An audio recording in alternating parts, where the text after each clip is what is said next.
এসে গেছি Deoghar part 2 video নিয়ে। প্রথমেই সবাইকে জানাই আনন্দিত জয়গুরু। প্রার্থনা সেরে নিলাম, সেরে এবার আমরা একটু বেরিয়ে পড়বো সাইট সিনে। তাড়াতাড়ি যেতে হবে সকাল সকাল, মানে কিন্তু প্রচুর রোদ উঠে যাবে। সকালে উঠেই স্নান পর্ব সেরে তারপর আমরা একটা অটো বুক করে নিয়েছিলাম যাব বলে সবাই মিলে। পাশাপাশি যে মন্দিরগুলো আছে বাবাধাম সবই যাওয়া হবে, তো আপনাদের সাথে এক এক করে দেখা। আমি চলে গিয়েছিলাম মা পার্বতীর মন্দিরে। খুব সুন্দর মন্দিরটা। সবাই কিন্তু কমেন্টে হর হর মহাদেব জয় মা পার্বতী লিখবেন। তারপর কিন্তু ও তো কদিন ধরে খুব এক্সাইটেড বেড়াতে যাবে বলে, জানেন তো, বাচ্চাদের আনন্দ সব থেকে বেশি আমাদের বড়দের থেকেও। এখানকার আবহাওয়া না সত্যিই খুব মনোরম। এখানে অনেকেই হাওয়া বদল করতে আসেন। আমার একটা কথা খুব মনে পড়ে যাচ্ছে, আমি যখন 7-8-এ পড়ি, আমি কম্পিটিশানে গেছিলাম গল্প বলা। তো আমি তখন দেহগড়ের স্মৃতি শরৎচন্দ্র চট্টোপাধ্যায় তিনি ছিলেন, তো সেটা আমি ওখানে বলেছিলাম এবং ফার্স্ট পজিশান পেয়েছিলাম। তো আজকে সেখানে আসলাম, বেশ ভালো লাগছে। আর আপনারা কি কোথায় বেড়াতে গেলেন সেটাও কিন্তু কমেন্ট করে অবশ্যই জানাবেন।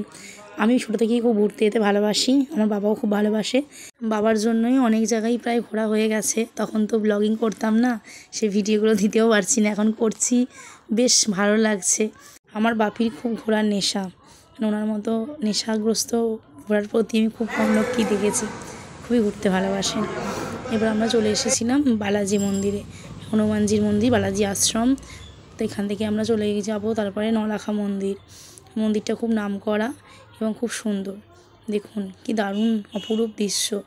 এখানে নলাখা মন্দির নামের পিছনে একটা কারণ আছে, যেটা আমি এখানে শুনলাম এক দুজনের মুখ থেকে। তো কারণটা আপনাদেরকে একটু পরে আমি বলছি যে কেন এটা নলাখা মন্দির নাম হয়েছে।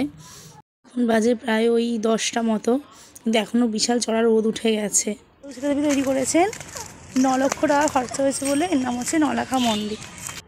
ওখান থেকে আমরা বেরিয়ে চলে এসেছি, এখানে এসে গেছি। এটাও একটা মন্দির রাধাকৃষ্ণের।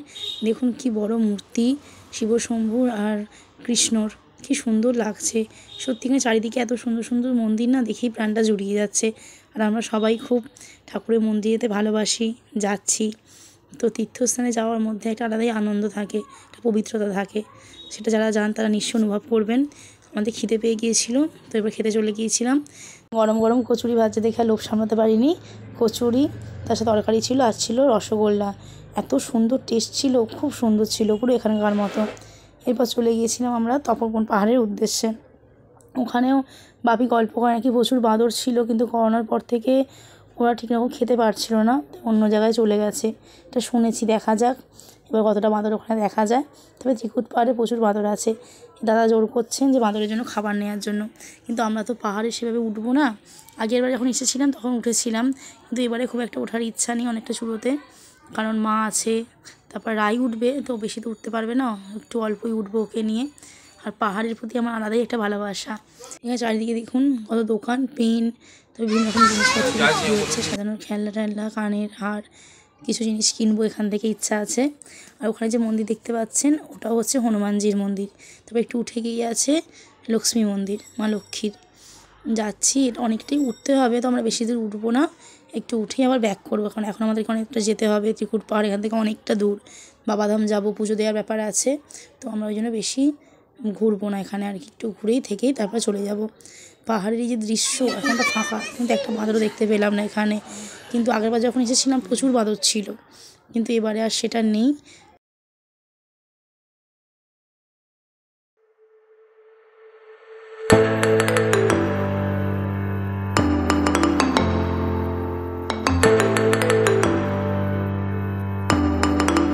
আমরা এসে গেছি ত্রিকুট পাহাড়ের উদ্দেশ্যে। দেখতেই পাচ্ছেন কি সুন্দর দূর থেকে পাহাড়টা দেখা যাচ্ছে।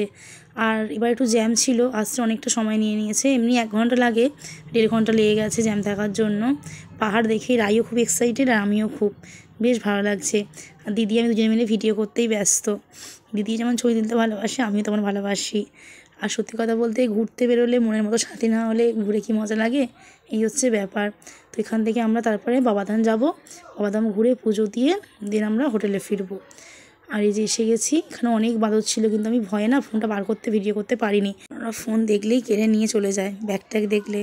দিদি গেছিলো ওপরে, আমি খুব একটা ওপরে উঠিনি, নিচেটা ঘুরে কিছু কেনাকাটা করে চলে এসেছি। এবার যাব বাবাধাম।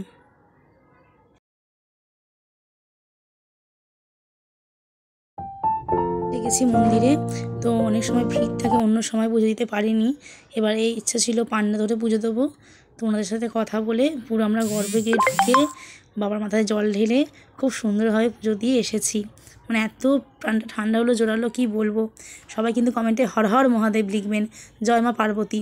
দেখতে পাচ্ছেন এখানে বাবা বৈদ্যনাথ ধামের সঙ্গে মা পার্বতীর যে মন্দিরের এই সুতো দিয়ে এখানে মানে আপনার ধাগা বাঁধা আছে, এর পিছনে একটা কাহিনী আছে। তো অনেকে মনস্কামনা পূরণ করলে দেন, তারপরে সে বাঁধেন। কটা ছবি তুলে নিয়েছিলাম এখানে। অনেকদিন থেকে মনস্কামনা ছিল যে পুজো দেবো, দিদির আমার খুব ইচ্ছা ছিল। এটা একটা দিদি, তো পুজো দিলাম। এখানে প্যারা খুব বিখ্যাত, কিছু প্যারা নিয়ে নিয়েছিলাম, কিছু ছবি তুলে নিয়েছি প্যারার। এখানকার বেশ ভালো খেতে, খুব টেস্টি। বাড়ির জন্য কিছু নিয়ে নিলাম। এরপর চলে যাব মন্দিরে, প্রার্থনার টাইম হয়ে যাবে। তো ওখানে প্রার্থনা সেরে তারপর হচ্ছে আমরা হোটেলে ফিরবো।